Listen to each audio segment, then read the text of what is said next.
मित्रांनो, मी कामाचा माणूस आहे. मला विकास आवडतो. विकास झाला पाहिजे, डेव्हलपमेंट झाली पाहिजे. त्याकरता मी सतत प्रयत्न करत असतो.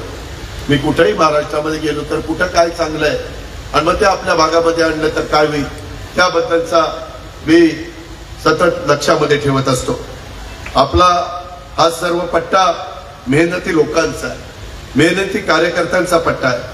राष्ट्रवादी काँग्रेस पक्षाच्या मागं आणि पक्षाच्या विकासाच्या धोरणांच्या मागं इथला कार्यकर्ता नेहमीच उभा राहिलेला आहे. इथल्या तालुक्याला उजनीचं बॅकवॉटरचं पाणी मिळतं. खडकवासल्याचा पाण्याची जरा अडचण झाली जसा उल्लेख आमच्या दत्तामामांनी केला. कारण वरसगाव, पानशेत, खडकवासला, टेमघर पहिलं पाणी आता आमच्या पुण्याला प्यायला द्यावं लागतं. पावनेचं पाणी आपल्या पिंपरी चिंचवडला द्यावं लागतं. मित्रांनो, यंदा दुष्काळी परिस्थिती आहे. 40 तालुके दुष्काळी जाहीर केलेले. माझ्या माहितीप्रमाणे इंदापूर तालुका पण दुष्काळी आहे, आज जाहीर झालेला. तरी इतकी तशी बघितलं तर तारेवरची कसरत होती. मित्रांनो, मी काल 7 कालवा सल्लागार समिती केले. भामास्के, चास कमान, निरा डावा कालवा, निरा उजवा कालवा, कुकडी, घोड एवढ्या सगळ्याच कालवा सल्लागार समित्या केल्या. पण मलाही कळतं, कारण माझी पण जात शेतकरी आणि तुमची पण जात शेतकरी आहे. शेतकऱ्याला पाणी मिळालं पाहिजे. ते पाणी मिळत असताना माझ्या शहरी भागावर पण अन्याय होऊ नये या पद्धतीचं नियोजन. पाऊस कमी पडलेला असताना, धरणात पाणी कमी असताना जर आपली माणसं तिथं बसल्यानंतर काय घडू शकतं हे आपल्याला ह्याच्यातनं समजतंय. आणि काल अतिशय व्यवस्थितपणे मी मीटिंग सकाळी मला वाटतं 8ला का 9ला सुरू केली, 8ला सुरू केली. 8 ते साधारण 10-11 पर्यंत ती सगळी मीटिंग संपवली आणि त्याच्यातून आपल्याला एकच पाणी मिळत होतं. परंतु आम्ही सगळ्यांनी मिळून हे दुसरंही पाणी आम्हाला उन्हाळी मिळालं याबद्दलची भूमिका घेतली. मित्रांनो, शेवटी मलाही कळतंय की कामं झाली पाहिजे. आज माझं लाकडी निंबोडी अनेक वर्ष मी प्रयत्न करतोय, अनेक वर्षात आता प्रयत्न करतोय. तुम्ही सगळेजण सांगतायत. आज आता 10 गावं माझ्या इंदापूर तालुक्यातली, 7 गावं माझ्या बारामती तालुक्यातली, 17 गावांची लाकडी निंबोडी उपसा सिंचन योजना 348 कोटीची प्रशासकीय मान्यता दिली. किती? 348 कोटी. 229 कोटीचं टेंडर काढलं, काम सुरू झालं. 119 कोटी भूसंपादन, रस्ते आणि इतर गोष्टींच्या करता. त्या कामातनं ज्या माझ्या शेतकऱ्याचं भूसंपादन करावं लागेल त्याला वाऱ्यावर न सोडता त्यांच्या कामाच्या करता 119 कोटी रुपयांची तरतूद केली.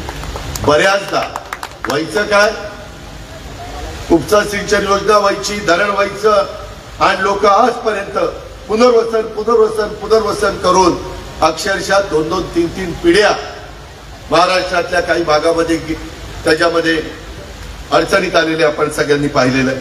आणि म्हणून हे देखील एक फार मोठं काम आपण आपल्या इंदापूर तालुक्याच्या करता आणि जिथं जिराज भाग होता त्या लोकांनी लाकडी निंबोडी आणि बाकीच्या भागातल्या लोकांनी खाली कॅनॉलच्या तिकडं विहिरी काढल्या आणि वर पाणी आणलंय.